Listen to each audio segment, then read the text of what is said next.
The real orang tua yang durhaka pada anaknya. Bayangin coba ada orang tua yang tega banget ngorbanin anak-anaknya buat dimakan. So disturbing. Udah gitu mereka berdalih kalau semua itu demi tradisi yang udah turun-temurun dilestarikan di desa mereka. Parahnya lagi anak-anak gak berdosa ini bakalan dimakan hidup-hidup sama seorang pria yang mereka anggap sebagai dewa penjaga desa. Polisi yang berusaha nyelamatin anak-anak ini menghadapi ancaman yang gak main-main karena mereka harus baku hantam sama keluarga Goto yang sulit dikalahkan. Dan denger-denger nih, mereka juga kanibal.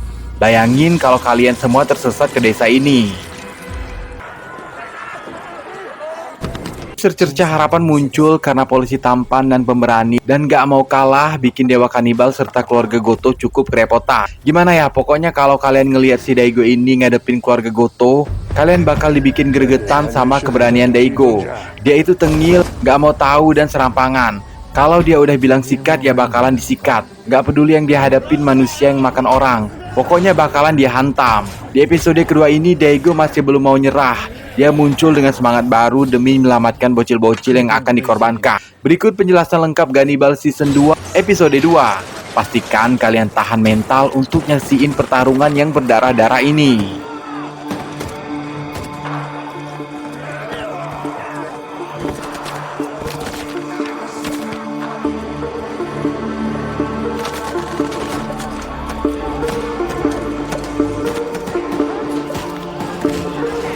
Episode 2 Ganibal dibuka dengan vibe serem tapi elegan.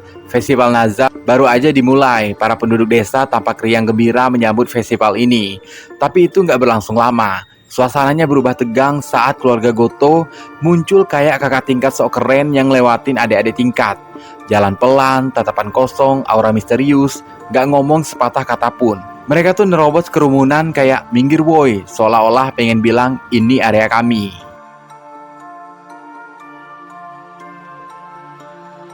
Tak lama kemudian kakek Sugiono, maksudnya kakek Kamiyama yang udah tuir secara resmi membuka festival sekaligus mengumumkan kalau mulai sekarang festival Nazar akan dipimpin oleh cucunya Kamiyama Munichika. Kakek mengatakan kalau ia sudah terlalu tua dan memiliki penyakit yang artinya hidupnya tak akan lama lagi. Di tengah-tengah festival yang baru saja dimulai, dua orang keluarga Goto mulai ngeh ada yang gak beres. Makoto dan Iwawo. Mereka mempertanyakan di mana Keisuke. Kenapa sebagai kepala keluarga Goto ia malah nggak datang ke festival yang sangat penting untuk desa dan keluarga Goto. Secara festival ini tuh udah berlangsung selama 700 tahun. Kembali pada kakek Kamiyama yang baru aja selesai membuka festival. Dari ucapannya ada rahasia desa yang kembali terungkap saat ia seolah-olah ngomong sama Jin Goto, menyiratkan kalau mereka sebenarnya memiliki hubungan. Hubungan apa ya? Si kakek Kamiyama belum balikin utang makan cilok kali ya sama Oma Jin. Terus kalian ngerasa ada yang aneh gak sih sama kakek ini? Dilihat dari gerakannya ia seperti orang stroke, tapi juga kayaknya bukan stroke. Apa rematik kali ya? Saat pembukaan festival tadi si Opa juga bilang kalau dia punya penyakit serius. Walaupun wajar aja sih secara dia udah tuir.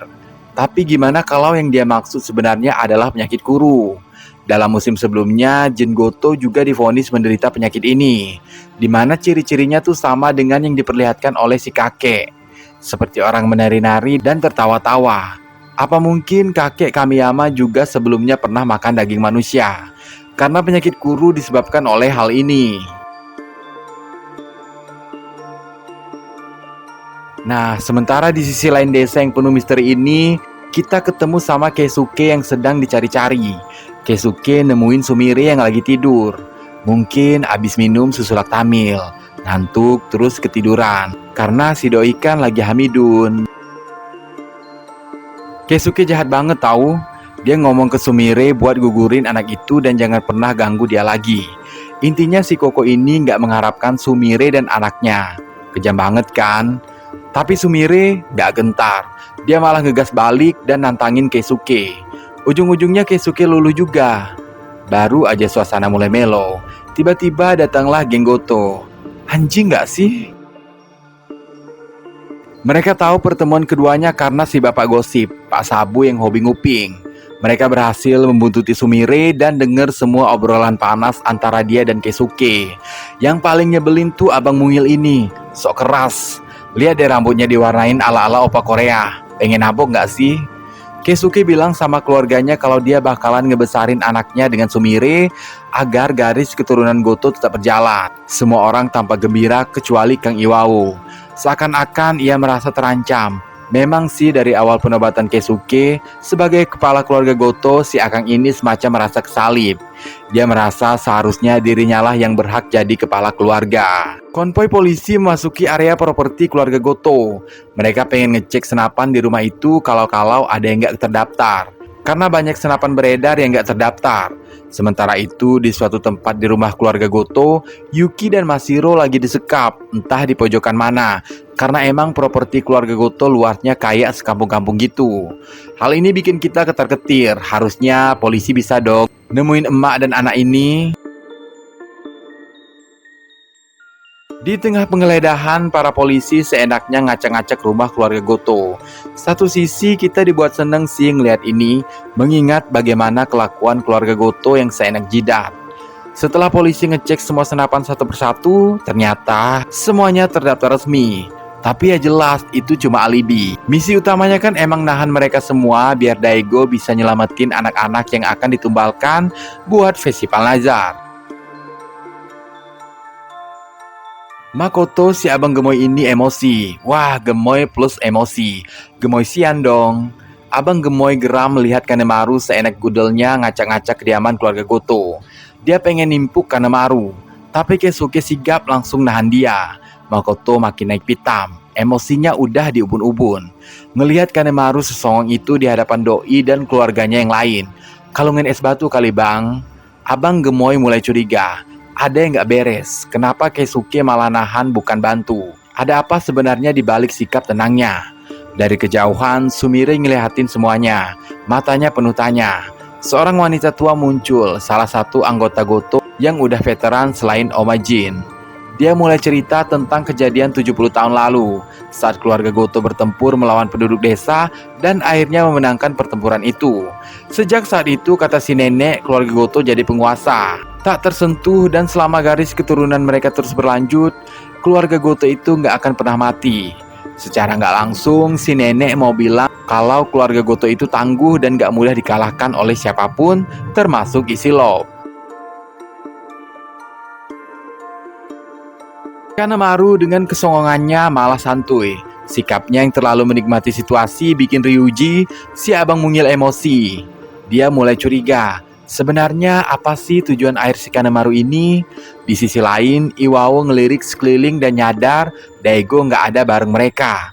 Ini pasti rombongan polisi-polisi seabrek-abrek ini cuma buat ngalihin perhatian. Ada sesuatu yang sedang mereka rencanakan. Lalu kita dibawa ke kilas balik, percakapan serius antara Daigo dan Munechika, si pendeta. Dengan wajah tenang tapi dalam mengungkapkan sesuatu yang cukup bikin merinding dan plot twist. Bahwa Keisuke sendiri yang minta Daigo buat nyelamatin anak-anak dan mengakhiri festival itu. Gak main-main, ada niat dari dalam buat menghentikan semuanya. Anak-anak itu ternyata disembunyikan di toko jin yang ada di Gunung Kuge. Daigo langsung OTW ke sana. Di dalam toko, Nishimura, Sabu, dan Jin lagi ngejaga anak-anak yang akan dikorbankan. Ada Kanako di sana yang baru aja masuk. Daigo datang dan dia nggak sendirian. Dia nunggu kepala polisi yang datang bersama pasukannya sendiri. Nggak pakai assalamualaikum, apalagi basa-basi. Mereka langsung nerobos masuk ke toko. Sementara itu di rumah Goto, suasana makin panas. Pasukan Kanemaru udah siap di depan. Terjadi konfrontasi antara Iwao dan Kanemaru. Ucapan Kanemaru bikin Iwao ngerasa nggak bisa lagi ngeremehin si bapak ini. Ia tahu tagline-nya keluarga Goto, bahwa selain keluarga Goto adalah ternak. Meski Keisuke berusaha sekuat mungkin untuk menahan terjadinya perang dan sekali lagi menahan abang gemoy, tapi perang akhirnya pecah. Saat Deadman atau pria kanibal dari hutan secepat kilat menyambar salah satu polisi, perang akhirnya meletus.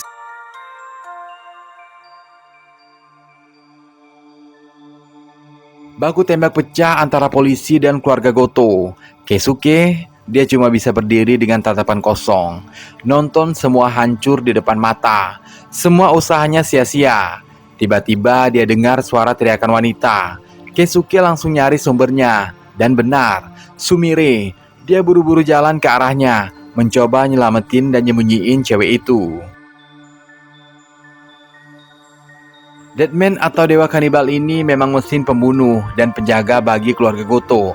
Ia tahu yang mana keluarga Goto dan siapa yang harus ia habisi. Peluru sepertinya tidak mempan untuk melumpuhkannya, karena dalam episode sebelumnya, Daigo tampak beberapa kali menembaknya tapi nggak mempan. Iwao adalah sosok yang jelas-jelas memiliki kekuatan mirip Dewa Kanibal ini. Apakah dia juga anti peluru? Atau dia anti air alias waterproof? No drop dong. Keisuke dan Sumire dijegal. Kiyoshi ayahnya muncul bawa pistol. Tatapannya tajam. Si babe pengen ngakhirin garis keturunan Goto, termasuk Keisuke dan bayi yang dikandung Sumire. Keisuke dan babenya baku hantam, brutal, emosional. Apalagi saat babenya bilang kalau dia dan Yosuke bukanlah anaknya. Dalam episode sebelumnya dijelaskan kalau mereka ternyata anak si Deadman. Kalau nggak ditahan sama Sumire, mungkin si babe udah mokat. Di luar rumah Goto, suasana udah kayak tawuran antara pelajar dan polisi cuy. Ryuji, si abang mungil tapi punya nyali segede gaban, ngeluarin bom molotov. Tim SIT kocar-kacir dong. Keluarga Goto bener-bener ngabisin para polisi dengan barbar. Bener kata si nenek kalau keluarga Goto itu sangat tangguh. Kenapa sih mereka sekuat ini? Apa karena mereka makan orang ya? Atau mereka makan uang korupsi lagi? Kayak pejabat-pejabat di Konoha. Tapi di tengah kekacauan, Iwao fokusnya cuma satu, Kanemaru. Iwao ngincar polisi songong ini. Tapi Kanemaru alih-alih panik, dia malah ketawa, santai banget. Dan tepat saat itu suara radio di pundaknya nyala. Misi penyelamatan 3 anak ternak berhasil. Ini memang bikin kita menang awalnya, seakan-akan keluarga Goto kalah karena mereka udah kepancing. Tapi ngalahin keluarga Goto ini gak semudah membalikan telur dari teflon. Sementara itu di rukonya Jin, Daigo dan rekan-rekannya termasuk kepala polisi berhasil mengamankan anak-anak. Suasana menjadi emosional saat Kanako melihat salah satu bocil yang mirip banget sama dia. Kanako yakin kalau anak itu adalah buah hatinya. Dan polisi pun promise akan ngelakuin tes DNA.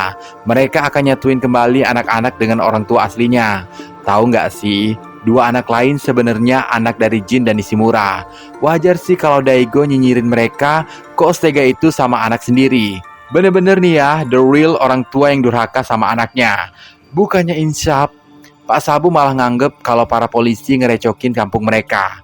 Lagi asik-asiknya ngomel, satu peluru mengakhiri cerita panjangnya. Mampus. Sabu tumbang sekaligus menandakan baku tembak yang tak terbendung lagi antara polisi dan keluarga Goto yang udah mengetahui misi Daigo dan para polisi. Bener kan? Keluarga Goto emang gak mudah buat dilumpuhin. Coba deh kirimin pemuda Pancasila, emangnya pengamanan rendang. Di tengah kekacauan itu, Iwao ngasih perintah ke Sadamu buat ninggalin anak-anak dan kabur. Ternyata mereka masih punya anak cadangan buat dikorbankan. Yah, ini adalah sesuatu yang paling disturbing. Siapa kira-kira anak yang akan menjadi cadangan buat dijadiin tumbal? Hal ini juga didengar oleh Yosuke yang bertugas sebagai sniper. Tapi dia kelihatan bingung antara mau membela keluarganya sendiri atau polisi. Iwao dan Kanemaru langsung melongo saat si abang gemoy bilang kalau mereka punya anak cadangan buat festival. Dia udah nyulik istri dan anaknya Daigo. Tuh kan kita kalah lagi. Bener-bener nih ya keluarga Goto. Selain tangguh mereka juga pinter dan licik. Di bawah lantai Yuki dan Mashiro diumpetin. Ada seorang wanita dari keluarga Goto yang pura-pura pingsan di atas mereka. Trik jadul tapi ampuh buat ngibulin polisi. Sementara itu di gunung, Daigo mulai panik. Pelurunya ternyata tinggal sebiji. Sebiji di tengah hujan peluru dan kekacauan. Ada seorang pria dari keluarga Goto yang berhasil masuk. Tapi tiba-tiba suara tembakan berhenti. Daigo langsung ngegas lari ke arahnya. Dan tembakan meledak. Episode 2 selesai dengan sangat menggantung. Kira-kira apa yang bakalan terjadi sama Daigo? Apa dia ketembak kali ya? Terus bagaimana nasib anak istrinya? Ironi banget kan? Dia berhasil nyelamatin anak-anak lain, tapi keluarganya sendiri dalam bahaya besar. Tulis deh pendapatmu setelah nonton episode kedua ini. Siapa tahu kalian punya teori dan petunjuk yang kelewat.